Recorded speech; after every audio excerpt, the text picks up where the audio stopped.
Hello again, this is Ron with Stay Sharp Guides. In this sharpening demo and sharpness evaluation, we're looking at a Strickland helix head. This head was sent to me by a viewer wanting to know if I had a sharpener for this head. Currently, I think Strickland makes one of these V drag-through style sharpeners because it is a single bevel and it's got this unique edge. That's about the only method that I think people are using. I'm going to link a video to what that does to an edge. I did a sharpener shootout where I did a roller guided sharpening method. The V style drag through like this is used with the helix sharpener, and then simple filing. And we're going to look at this under the microscope, put it through the sharpness tester, and then we're going to come up with a sharpness or a sharpening regimen for it. But you're going to see, no doubt, in the video that a drag-through style guide, personally I call them an edge destroyer, because they just gall and tear up the edge. Now, I cannot attest with 100% certainty that this is not a used head. The person that sent it to me said it was new, but it certainly comes very dull, and I don't have that familiarity with the Strickland Helix brand. There is a noticeable burr that would have been shot off, and certainly a very noticeable burr on the trailing edge that typically gets shot off with practice. So it appears to be new, although I can't say that with great certainty. So we're going to look at under the microscope, we're going to put it in the sharpness tester, and then we're going to come up with a means of sharpening it, and I will be right back.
Now you've had a chance to see the edge under the microscope, and it's got all the indications of being sharpened on a drag through V style sharpener. You can see the galling and the tearing of the edge. Those never seem to do a very good job. So let's get a baseline for sharpness before we set about sharpening this head.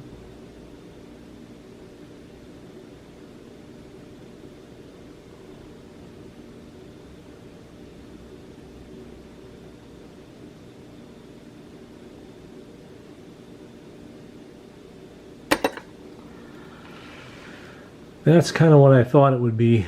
I don't fear the edge. It certainly is not sharp. But again, in any case, if you kill an animal with this and plow this into the dirt, you're going to own sharpness, and you'll probably be worse off than that. And this is a reusable head, not a disposable head, and you need to return it back to a hunt-ready edge. And that's what we're going to look at next.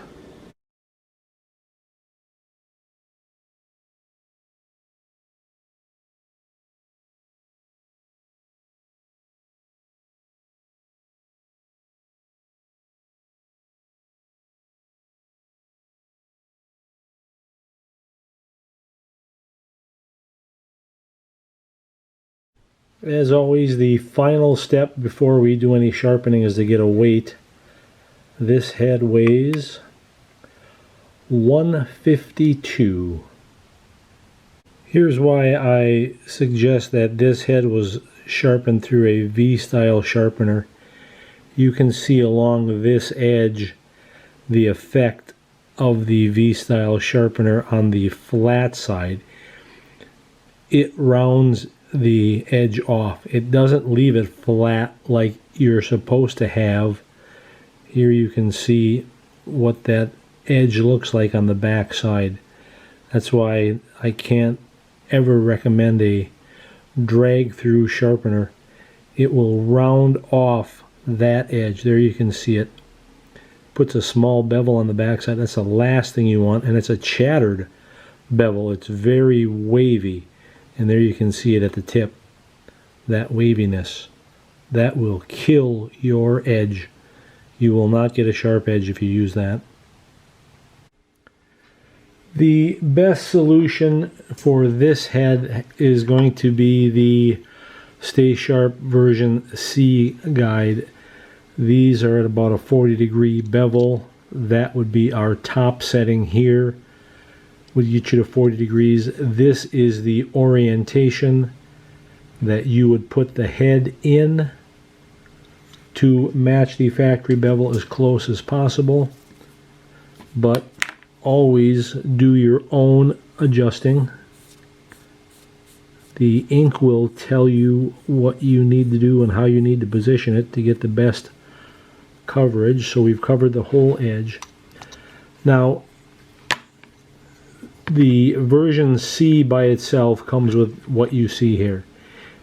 Then you are responsible for the sharpening media that goes across this roller and on the edge. We also sell a kit which includes this double cut Swiss file. This head certainly is not dull enough to require filing. It comes with a ceramic crock stick. It comes with a wooden dowel and buffing compound. The dowel is stroked across the buffing compound to deposit it on there, and that's used in the final step. The other way the dowel is used is by, if you pick up some of our wet dry sandpaper on our web store, you can wrap it around the dowel, secure it in place with tape, and make round files essentially in all the grits that we offer. We sell sandpaper on our web store in 240, 400, 8, 12, and 2500. So between the file, the ceramic crock stick, if you pick up some wet dry sandpaper, and the wooden dowel, you can make a variety of grits to get you there. And as you go through the coarseness of the grits, you're going to create a burr, and you need to break the burr off with that grit that you've created it, and I'm going to show that a little later in the video.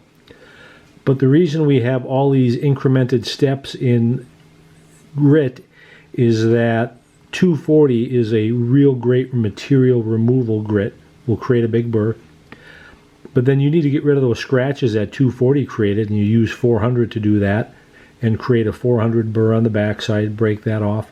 In order to get rid of the scratches that 400 created, you use 800. 1200 gets rid of the scratches that 800 created, and 2500 grit gets rid of the 1200 grit and prepares you for the buffing compound, the crock stick, and the crock stick burr and scratches are then dealt with buffing compound and the wooden dowel. You can't get something sharp with just a single grit. It just doesn't work, and that's why these V-style sharpeners, to drag it through, don't really do a great edge. They always require something after the fact. So I'm going to go through a bunch of different grits here. I happen to have 2500 grit from the last video that I did, and let's see how our placement is on here. It will show us the wear that we're seeing, and right now you can see that that placement is attacking all of the cutting edge. So I've gotten rid of all of the marker on the cutting edge. So I'm placing it on the roller, I'm stroking backward, I'm going from the middle out to the tip, middle out to the trailing edge. You can stroke across the whole edge from the back to the tip. That's basically putting scratches in this direction. You're better off pulling and making the scratches perpendicular to the cutting edge. That's why I like going from the middle out and from the middle back. So I'm going to go through a bunch of grits and we're going to come back and talk about burr breaking. I've got to get rid of this rounded off edge. It's that white line that you see. We can't have a rounded off edge. We'll never get it sharp. So when we talk about burr breaking, we'll discuss that. So I'll be right back. So I've progressed through the grits. Because of that bevel on the back side, I started at 240, but I've already gone 240, 400, 800, and right now I'm on 1200. When you get to the finer grits, always use a pulling stroke. The blade is pretty sharp by now. If you try to go forward into it, you're only going to cut your sandpaper. But lay your roller on the top. I like to start in the V, work toward the tip. Start in the V and work toward the trailing edge.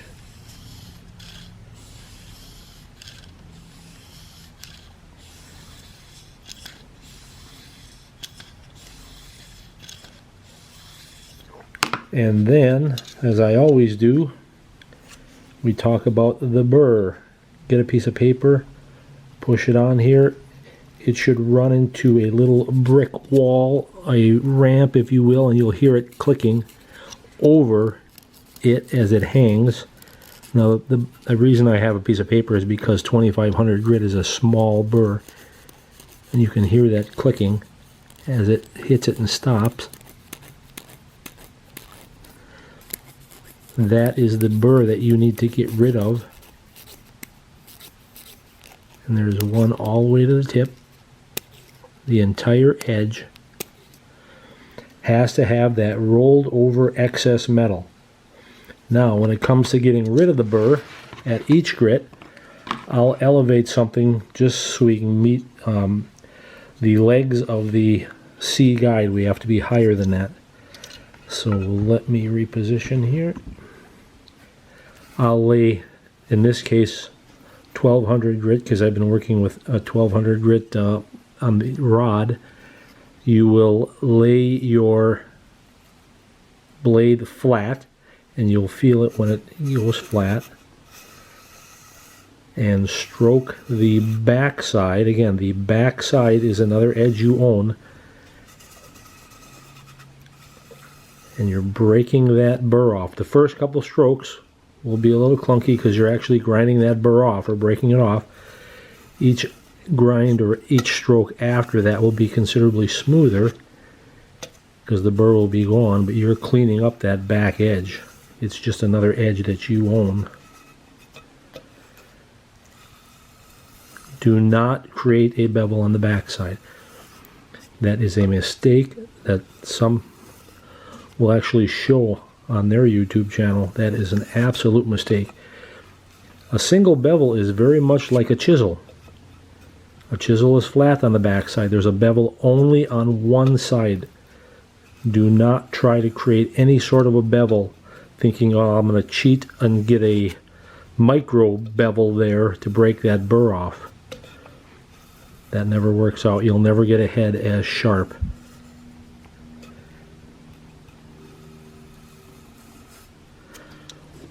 So now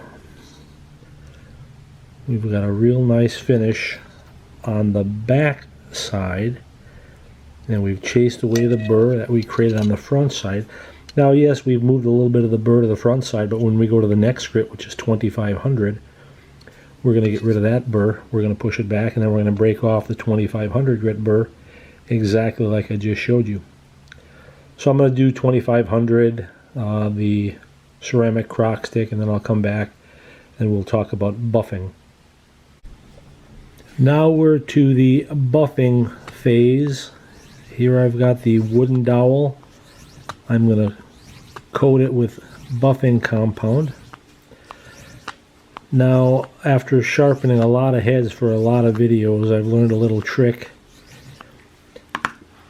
in using the C guide with this stick.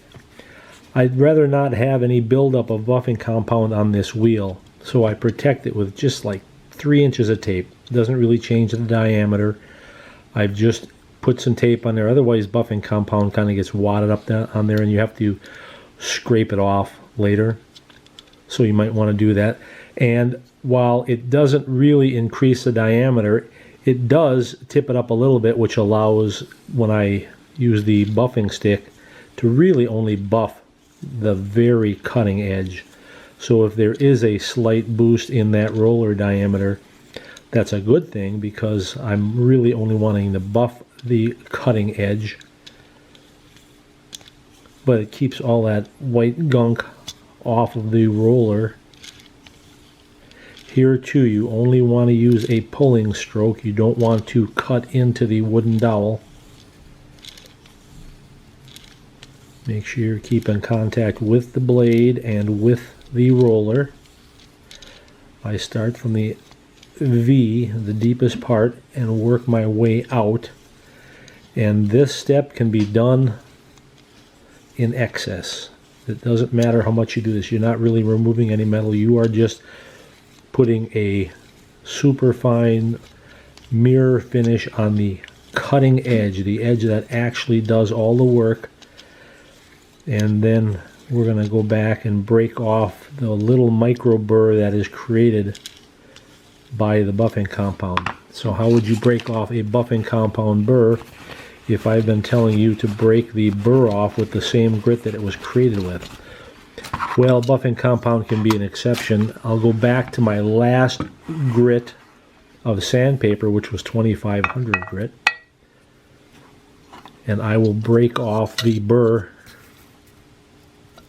with 2500 grit. Lay it flat, stroke it. You want to have a perfectly flat backside meeting that perfectly sharp bevel, just like a chisel.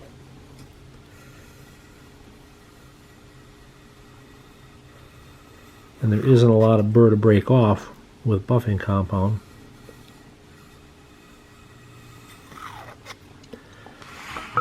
So now we've got a really nice flat backside, a really nice sharp front side with the buffing compound, and I tell you what, that's really sharp. Now, another thing that I didn't mention is that I had taken the ferrule off.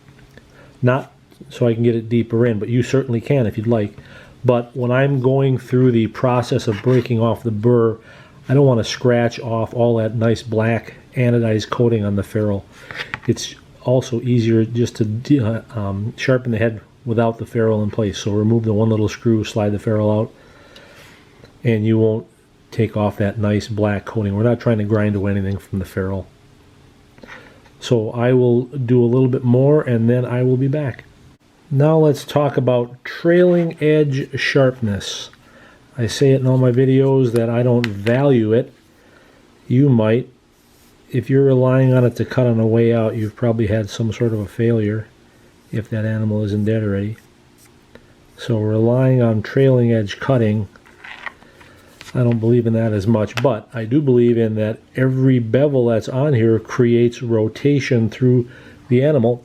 So I think it's great to have trailing edge sharpness, if only for the bevel. So to sharpen that and the tonto tip, I just take a small piece of wood. It could be a tongue depressor, popsicle stick, a ruler, any small piece of wood. I pre-bend up some pieces of our sandpaper so that they'll lay on there real nice. I've already done 800. Here I've got 1200 on here. Start by coloring up the bevel. This is a trailing edges and tonto tips are always freehand. Color it up, hold it in your hand. The marker will tell you when you've reached the correct angle. When the marker's gone, you know you're following that. Just kind of lock your wrist and keep that angle the same.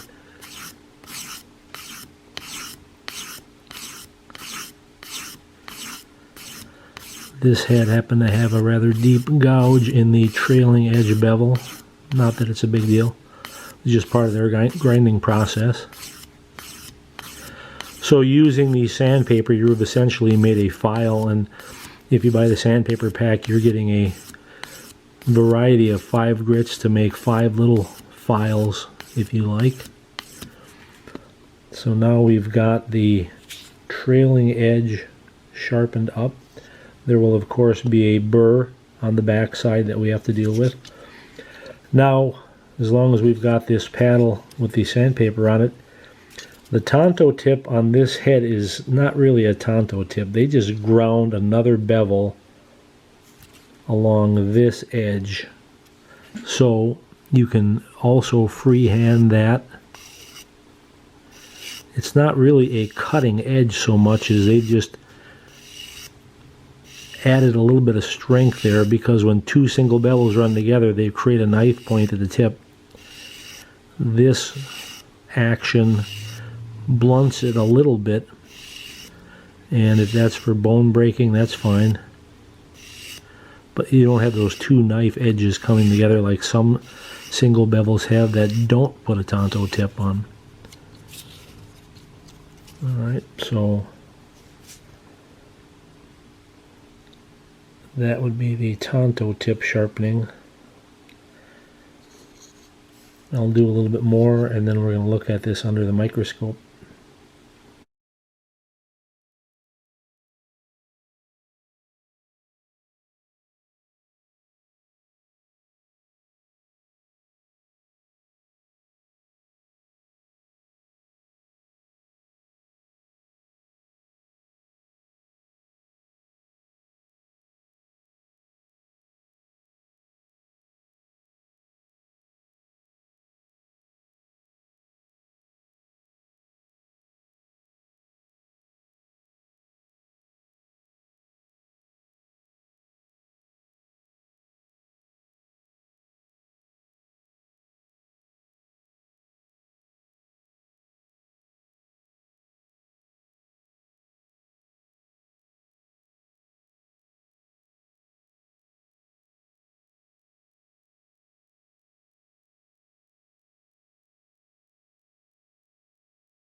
Well, that edge looked pretty darn good under the microscope. We've gotten rid of that rounded off edge that was created by the V-style drag through sharpener. We've created a really great looking sharp edge, but now the proof is in the pudding. Let's see what we get.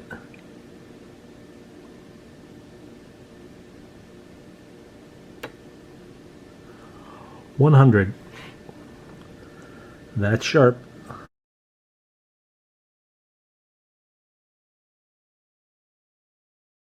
Sharper than a razor. I know because I've tested razors on this device, and I'll show you what that looks like now.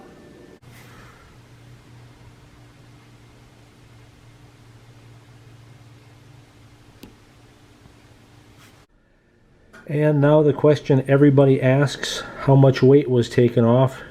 You did a lot to this head. Certainly must have taken a bunch of weight off. We started at 152. We finished at 152.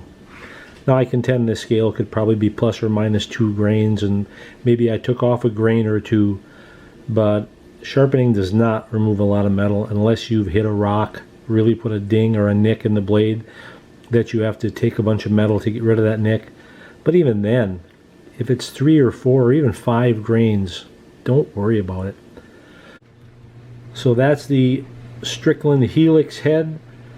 We've got it very sharp. Now I only sharpened the one side, and you can see I've gotten rid of all of the rounding that took place. On the other side, you can see that white line. That is that rounding off that took place with that V-style drag through sharpener, and you can see a bunch of chatter going on there.